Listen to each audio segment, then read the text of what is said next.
Hello, welcome back everyone to the video series dedicated to a season of the challenge that loves to do the horizontal monster mash on the daybed. That's right, we're talking about the challenge season 25 Free Agents episode 8. And let's start off where last episode left off, and that was Jordan and Janae losing to Bananas and Aneesa in the Wrecking Wall elimination, sending them both out of here. And then we were back at the challenge house, starting out this episode in the backyard in the funeral for Tamara, Devin's wig. Now, Tamara has been with Devin through this whole journey, enduring water, sand, and tomatoes, but it is time to lay to rest Tamara.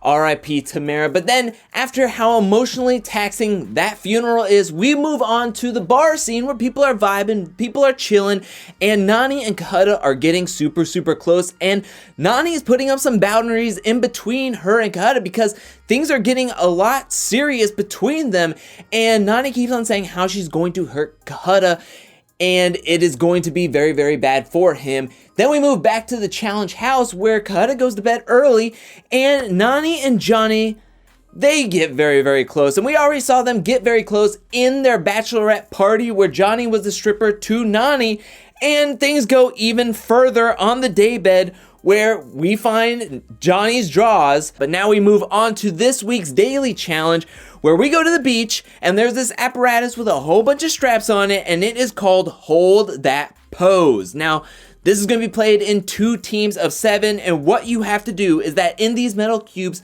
there are straps, and everybody on their team has 4 straps that'll go 1 on each arm and 1 on each leg, and what you have to do is hold on to your straps. The first team to get all their players up on their straps and holding their pose, and they can't touch the sand for a minute. Now, it seems simple, but it is very difficult. Now, the teams are picked, and just going over these teams, we have Devin as one head captain and Johnny as the other, and Devin picks Zach, Cara, CT, Leroy, Nani, and Jessica, while Johnny's team looks like Laurel, Bananas, Teresa, Cuddles, Aneesa, and Preston. Now, just going off of what this team looks like, I feel as though Johnny has an easier time as Devin has all the bigger, stronger, physically gifted players on her team with Zach, CT, and Leroy too, where I feel as though that they're going to have a tougher time holding each other up on these straps. With that muscle mass, with that body mass, is going to be very difficult, but it all comes down to strategy. Now, I love this daily challenge as it is simple by design. By design, it is only supposed to last for 1 minute. 1 minute as the whole team, meaning you have a minute from when the last person on your team holds themselves up, meaning other people on your team are going to have to hold themselves up longer. Once they are set up and people can move on to another person to help set them up, that person could be holding on for 5, 10, maybe even 15 minutes, depending on how long you get your team to get set up.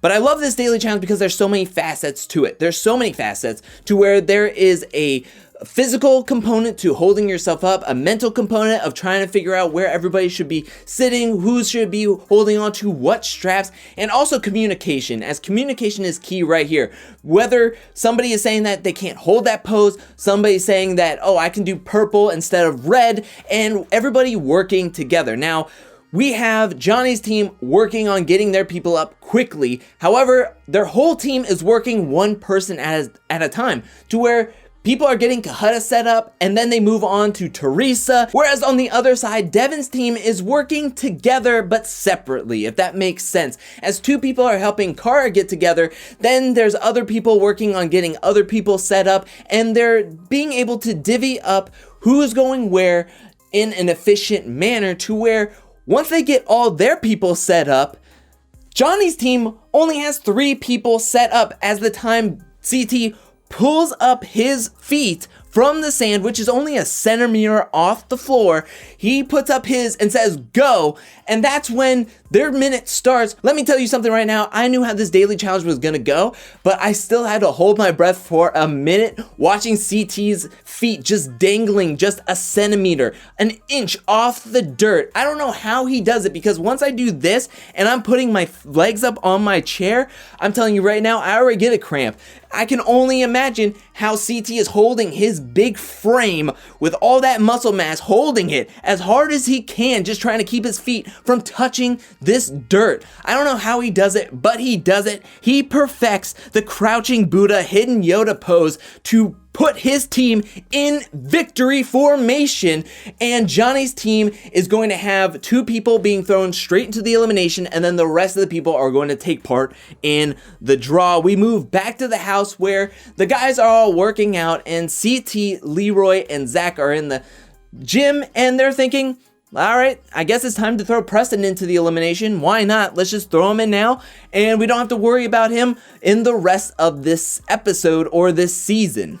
And then we move into Devin talking to Laurel saying, hey, I won't say your name as long as you at least give me the courtesy that if you win a daily challenge, say later on in this season, that you will at least give me a heads up that my name is being thrown out there and that I can mentally prepare to go into the next elimination. And Laurel says, yeah, I can do that. That's no problem with me. I'll say yes to it. And then Aneesa and Teresa are talking about how there's only 3 girls on their team. One person's going to be put into the elimination, voted into the elimination, and then one person's going to be going directly in by the draw. So only one person is going to be safe from their team, and they're worried because Teresa's like, if one of us gets thrown in, then there's a great shot that one of us is going to be going up against the other one, and that just sucks because it's friends versus friends. Let's move on to the voting ceremony, and this is an easy vote. I mean, as we move along through the season,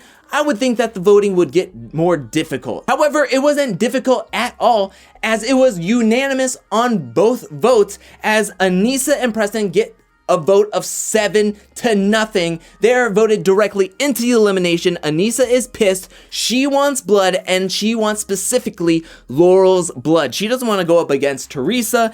Then we move into Nani telling Cohutta what happened between her and Johnny the night that they went out to the bar and came back, and Cohutta went to bed early. And I think this is really, really bad timing.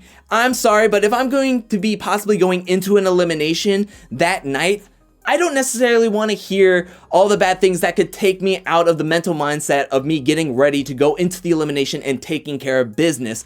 However, it is a nice scene as Cohutta tells her to not fret about it. You're worried about nothing, but I'm going to let you know right now, don't ever do it again or I'm going to kick you out on the porch. And Nani is laughing. It was very charming, but you can tell that Cohutta was hurt by it, and he doesn't want to see Nani do it again because he really cares for her and he knows that she cares for him. Now let's move on to the elimination for this episode, and as everybody is walking into the elimination, they can tell that this is going to be a headbanger, as this is the Oppenheimer.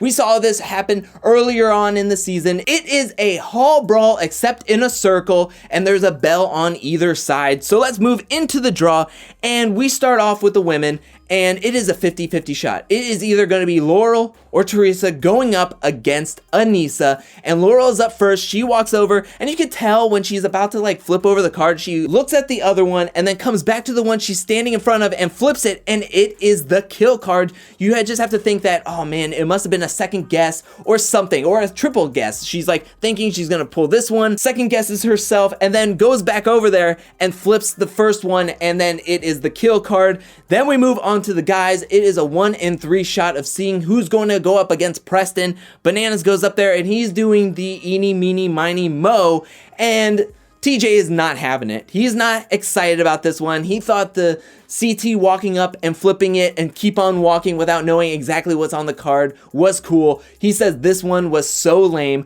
but he does the eeny, meeny, miny, mo, flips over the card, and it is blank. Cohutta gets up there and he flips over his card, and it is the kill card. It's going to be Cohutta versus Preston, and Cohutta is sitting there going like, I am ready. I feel that even though Preston is a foot taller than me, I am a little bit more agile, I'm a little bit more athletic. Maybe I can win myself back into the house and get a few more cuddles and kisses from Nani. But we move into the Oppenheimer, and we have Preston versus Cohutta up first, and in round 1, it's actually kind of close as TJ blows that horn. They're running against each other, they hit into each other, and it's a little bounce off, and then they move and run, and Cohutta's just a little bit quicker, a little bit more agile, and he hits his bell first.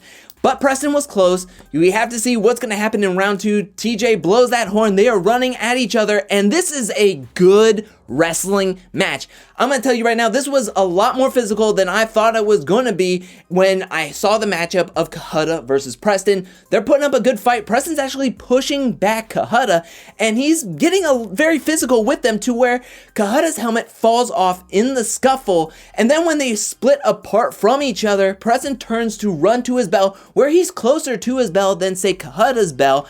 And when he tries to run away, his foot goes into Cohutta's helmet and he trips, falls over, and Cohutta is able to stay on his feet, run to his bell, and ring it easily, winning 2-0, winning himself back into the house, and Preston is sent home. I thought Preston did a great job in this challenge season, despite being picked last, despite being the underdog in every single daily challenge that he was thrown into, and being doubted by his team. But he did a great job and showed that he was ready to compete, and I was very, very proud of Preston during this season. But now let's move on to the piece de resistance, and that is Aneesa versus Laurel. Now in round 1, Aneesa is getting pumped up. She's telling the camera that she wants to go at Laurel, drive her into the dirt, make her scared, win round 1, and then do it again for round 2, and sending Laurel packing. However, Laurel has other ideas in mind, as she thinks that she needs to go low and get Aneesa off her feet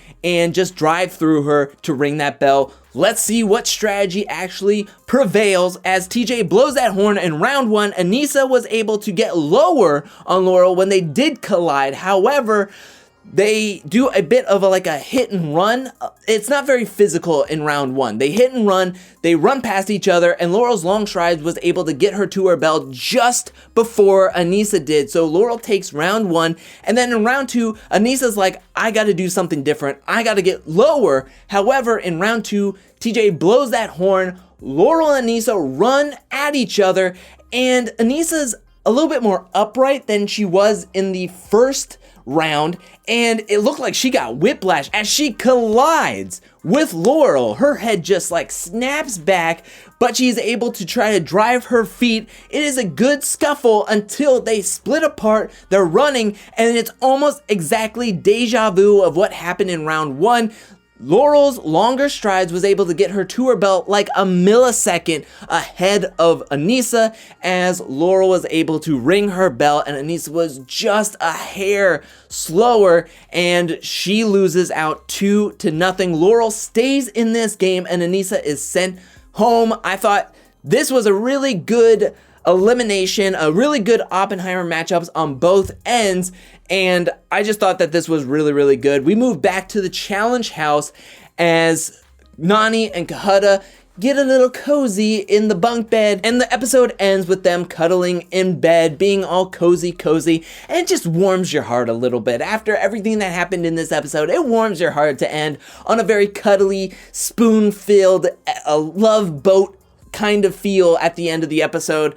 But I thought this was a really, really good episode of the challenge. Of course, it has the great daily challenge of hold your pose, and the great line from CT calling his pose Crouching Buddha, Hidden Yoda. I really liked it. I love the Oppenheimer. I thought this was a very, very good episode of the challenge. But what did you think about this episode? Let me know that in the comments section below. What did you think about the daily challenge? What did you think about the elimination? And do you think that Cohutta should have easily just forgave Nani about what she did in the house by hooking up with Johnny Riley? Or do you think maybe he should have grilled her a little bit more? Let me know that in the comment section below. But thank you so much for watching. While you're down there, hit that like and subscribe button. I'll be back really, really soon with more challenge content, more content in general. But until then, peace.